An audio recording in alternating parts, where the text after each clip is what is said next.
Bismillahirrahmanirrahim and Assalamualaikum guys. Hope that you are doing well. So today I'm back. Means me Manbaruz is back today with my new video. आज मैं वापस आ गई अपनी नई video के साथ and हम आज अपना न्यू टेंस स्टार्ट करने वाले हैं which is future indefinite tense as you can see here. आप तो देख ही सकते होंगे. So let us start and before starting शुरू करने से पहले जैसे कि मैं हर वीडियो में हमेशा कहती हूँ कि just subscribe to my channel, like my videos and watch complete videos. पूरी वीडियोस देखा करें ताकि आपको complete concept समझ आए ताकि आपको पता चले कि टेंस में बात क्या की गई है. ओके सो आज का टेंस हम स्टार्ट करते हैं और आज का जो हमने past tense present tense complete कर लिए हैं और आज हम स्टडी करने वाले हैं future indefinite tense. Future indefinite tense बहुत ही सिंपल टेंस है. ये प्रेजेंट इंडेफिनिट पास्ट इंडेफिनिट से भी इजी है. यानी कि पास्ट इंडेफिनिट प्रेजेंट इंडेफिनिट बहुत इजी थे, ये उनसे भी इजी है. That's too easy. So let us start. Firstly जो एक बात आप सबको पता ही होगी, आई होप दैट, कि फ्यूचर इंडेफिनिट टेंस जो है इसको जो है वो नाम ये भी दिया जाता है सिंपल फ्यूचर टेंस. ये बात किसको नहीं पता होगा. कौन क्या नाम दिया जाता है? Simple future tense.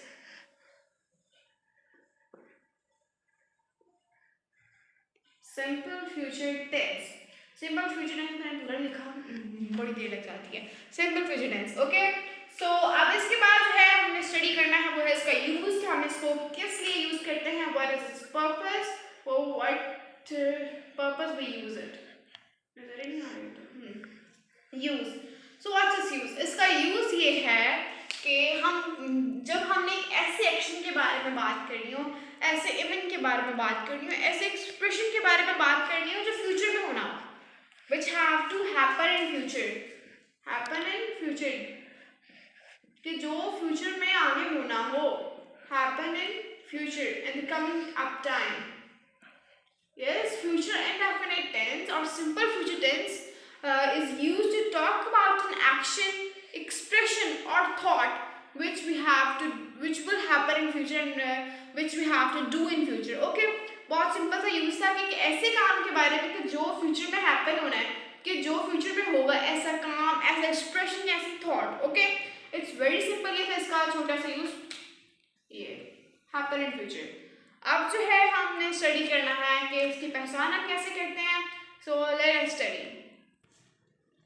Okay so फिक्रे के आखिर में, यानी कि उर्दू में पहचान. फिक्रे के आखिर में उर्दू में पहचान हम कैसे करते हैं. उर्दू में पहचान हम फिक्रे के आखिर वाले लफ्ज़ को या फिक्रे के आखिर में जो भी लिखा होता है उसको हम आइडेंटिफाई करके जो है हम अपनी उर्दू की पहचान करते हैं कि फिक्रे के आखिर में क्या है.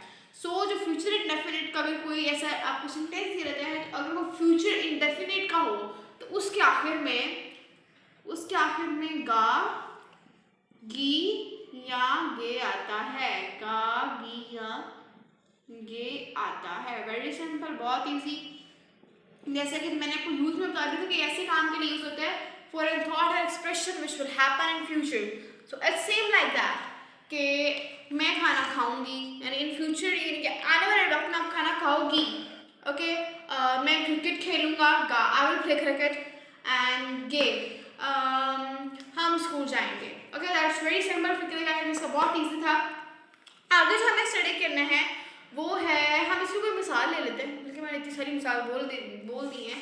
सो हमें आगे करते हैं कि हम अपने स्ट्रक्चर की तरफ बढ़ते हैं. सो गए रेस.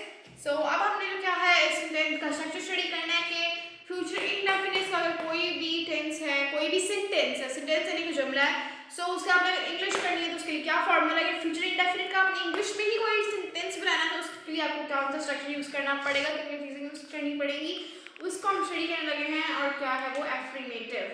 इसे कहते हैं, इसे नहीं, इसे हम कहते हैं एफ्रीमेटिव.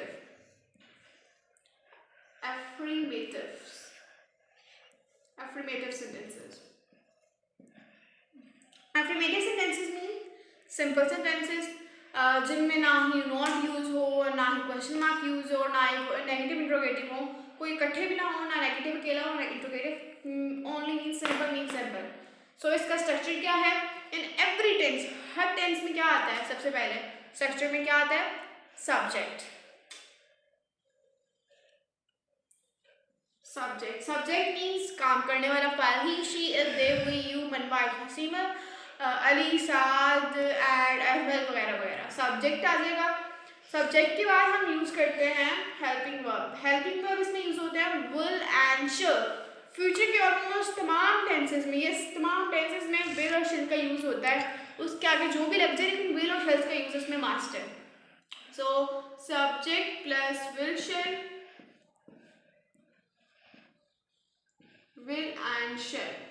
अब एक बात कि विल और शल जो है, विल भी यूज होता है, शल भी यूज होता है। विल किन सब्जेक्ट के साथ यूज होता है और शल किन सब्जेक्ट के साथ यूज होता है, कंफ्यूज रहते हैं बच्चे, but it's very easy.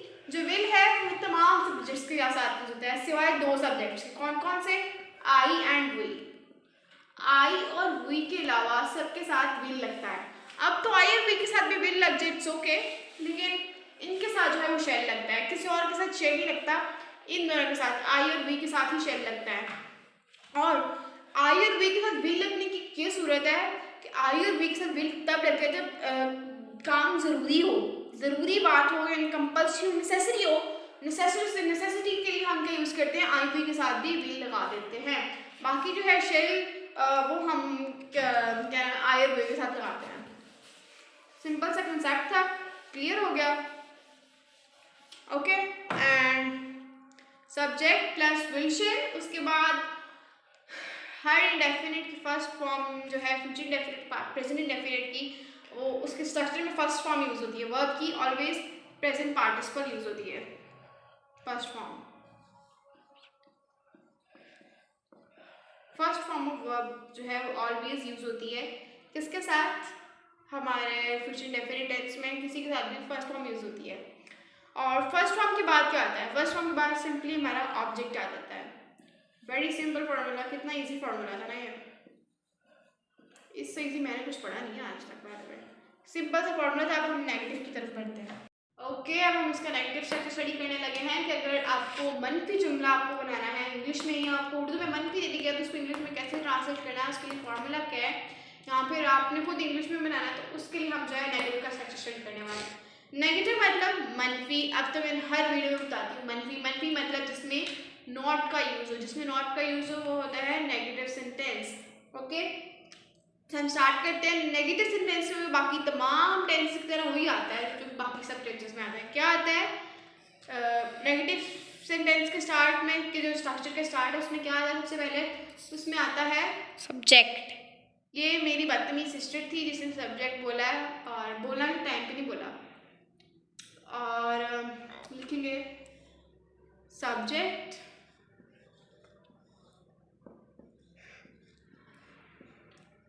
Subject, यानी कि सब्जेक्ट हमने फाइल यूज़ कर लिया। उसके बाद क्या यूज़ करेंगे? सब्जेक्ट के बाद हम यूज़ करेंगे अपने हेल्पिंग वर्ब जो हैं विल और शैल, प्लस विल और शैल। विल, इसमें से मुझे विल बहुत अच्छा लगता है, पता नहीं क्यों, विल और शैल। उसके बाद हम अपना प्रूफ करेंगे कि ये नेगेटिव सेंटेंस यानी कि नॉट यूज़ करेंगे, प्लस नॉट। उसके बाद क्या यूज़ करेंगे? उसके बाद of course first form of verb use करेंगे। वर्ब की हम पहली फॉर्म लगा देंगे, फर्स्ट फॉर्म ऑफ वर्ब। हम वर्ब की फर्स्ट फॉर्म लगा देंगे, वेरी सिंपल। उसके बाद क्या लगाएंगे? जो हर सेंटेंस के हर स्ट्रक्चर के एंड पे आता है, क्या आता है वो? आईएनजी। आईएनजी आता है? नहीं, ऑब्जेक्ट। हाँ जी, ऑब्जेक्ट। ये मेरी सिस्टर है, इसकी आपकी टेंस बता रही है, समझ नहीं आ रही। इसके एंड पे आता है ऑब्जेक्ट। ओके, ऑब्जेक्ट मतलब कि मफूल्स पे काम हो रहा था। ऑब्जेक्ट के बाद सेंटेंस खत्म। एक बात और याद रखिएगा, कभी फुल स्टॉप लगाना मत भूलिएगा। ओके, सो अब हम जो है इंटरोगेटिव के फॉर्मूले की तरफ बढ़ते हैं।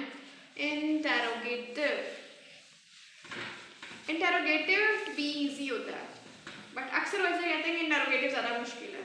ओह, मैंने डेफिनेट भी रेस कर दिया यार, रेस कर देती हूँ। सो लेट अस स्टार्ट। आज ऊपर से स्टार्ट करते हैं। फिर इंटरोगेटिव मीन्स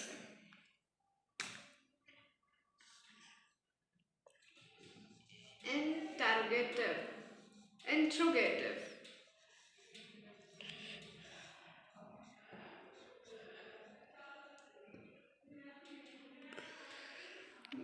ये बोर्ड मार्कर टीम करने वाली है दूसरा में दूंगी। ओके, इंटरोगेटिव मतलब के सवालिया जुमला। सवालिया मतलब जिसमें सवाल किया जाता है, सादा any sentence in which we ask a question or questioning sentence is known as an interrogative sentence. These are very easy sentences and you can study it clearly. ये भी वैसे ही जैसे हर टेंस में होता है। इसमें जो है वो सबसे पहले बाकी टेंसों की तरह इसमें भी वही आता है जो बाकी सब टेंस में आता है, और वो क्या आता है? Helping verb. Yes, helping verb. Helping verb क्या है इसमें? विल और शैल। चलो कुछ तो बता मेरी सिस्टर को। हेल्पिंग वर्ब आ गया विल एंड शैल। इंटरोगेटिव में सबसे पहले क्या लगा लिया? विल और शैल। अब उसके बाद हम क्या यूज करेंगे? उसके बाद हम यूज करेंगे subject plus subject. File use कर लेंगे हम, इतना ही बड़ा है। सब्जेक्ट यानी कि कोई भी आपने जो सब्जेक्ट लेना है, ही, वी, दे, यू और is am, he, she, it वगैरह जो भी यूज़ करना आप सब्जेक्ट की जगह यूज़ कर सकते हैं। कोई नेम भी ले सकते हैं, मैंने मना नहीं किया। उसके बाद will plus subject plus first form of verb आएगी। पता नहीं इसमें फर्स्ट फॉर्म ऑफ वर्ब क्यों आ रही बार बार है। फर्स्ट फॉर्म ऑफ वर्ब आ जाएगी। फर्स्ट फॉर्म ऑफ वर्ब आ गई, प्रॉब्लम ही सॉल्व होगी। आगे क्या करवाना है? सिर्फ ऑब्जेक्ट है, ऑब्जेक्ट। चलो कुछ तो पता है। ऑब्जेक्ट, एक बात जो हमेशा याद रखनी है आप लोगों ने कि ऑब्जेक्ट के बाद after object there is always a place for question mark. Always it's waiting for a question mark. Always interrogative need a question mark. Interrogative is not completed without question mark. Question mark लगाएंगे तो फिर टिक लगेगा, ऐसे नहीं लगता। Okay, and for concepts also, बोलने के लिए नहीं, अगर लिखते हैं आप। Okay, will shall plus subject plus first form of verb plus object. Okay, so if we want to make a sentence of this, we want to take an example. Will they do my homework? क्या वो मेरा homework करेंगे? पता नहीं करेंगे कि नहीं, बाकी कर देंगे मुझे लगता है। ओके, और शैल आई हेल्प यू, अगर हम शैल के साथ लें तो शैल आई हेल्प यू। शैल आ गया हेल्पिंग वर्ब, सब्जेक्ट हो गया शैल आई हो गया हेल्प सब्जेक्ट, और first form help, object you. सब पर आखिर तो क्वेश्चन मार्क भी लगाना अगर लिख रहे हो। सो आगे कुछ रहता है हमारा, नहीं खत्म हो गया टेंस। सो खत्म हो गया तो हम इसके एग्जाम्पल्स बहुत ईजी है कि नेगेटिव भी दे देती हूँ। You will not open my drawer. तुम मेरा ड्रॉर नहीं खोलोगे। ओके, मुझसे पूछे बगैर नहीं खोलना। उस पर अगर मैं अफर्मेटिव की लें, अफर्मेटिव की तो मैंने पहले बहुत सारी दी थी। For example we can take it as they will write you a letter, or I will write you a letter, I shall write you a letter, and he will come to my house, he will go from my house, and he will steal things from my house. बहुत कुछ होता है, very easy। मैं एक दफ़ा लिख देती हूँ, very easy लिखेगा, very easy। Okay, thank you for watching my video, and I hope that you had liked my video, and if you have liked my video, so just hit the like button। इस तरह होता है, समझ आ गई? इस तरह नहीं करना, इस तरह करना है। इस तरह का होता है, उसको प्रेस कर दीजिएगा, और सब्सक्राइब रेड कलर का बटन होता है उसको क्लिक कर दीजिएगा। साथ ही बेल आइकन भी होती है, उसको भी दबा दीजिए, घंटी बज जाएगी आपके फ़ोन पे। ओके, सो बाय बाय।